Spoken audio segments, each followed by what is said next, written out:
Have you ever stepped outside just to clear your mind and ended up discovering a whole new family of strangers? How my simple morning walk created a community of cheerful strangers. I never planned to start anything. In fact, the morning it all began, I was only trying to escape my own thoughts.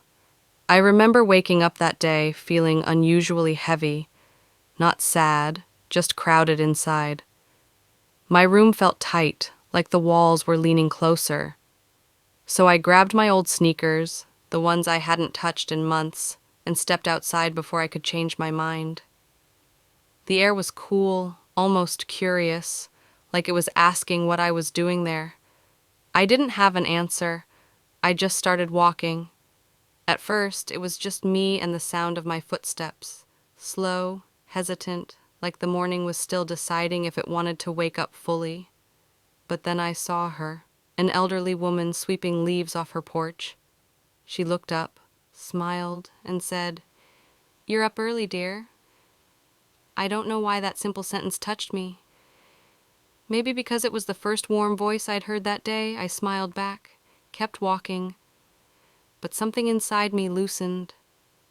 The next day, I walked again, and she waved again. By the third morning, I started expecting her greeting. She didn't know it, but she was becoming my first small reason to keep showing up. A few days later, a man jogging with a bright red cap nodded at me as he passed.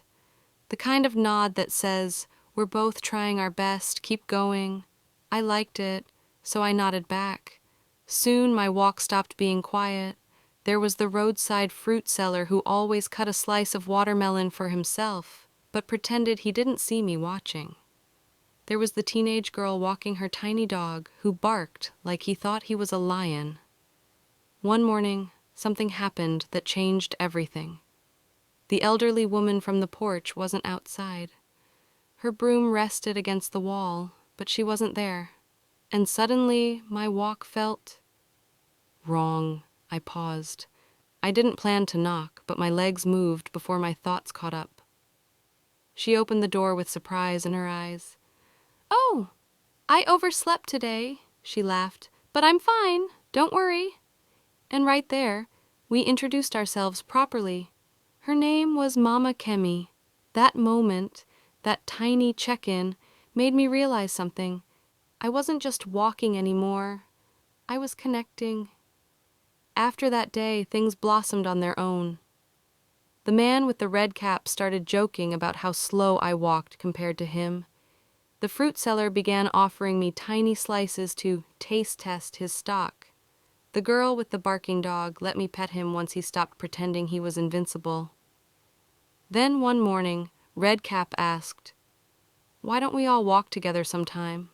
A small morning group." I expected everyone to laugh it off, but no one did. A few days later, 5 of us showed up at the same time, awkward, shy, unsure. But when we started walking, the awkwardness melted like sugar in tea. We talked about nothing and everything: the weather, noise in the neighborhood, childhood memories. Sometimes we just walked quietly together, and that silence felt like friendship too. And slowly, a routine formed, a pattern, a community, all because one morning I simply stepped outside to breathe.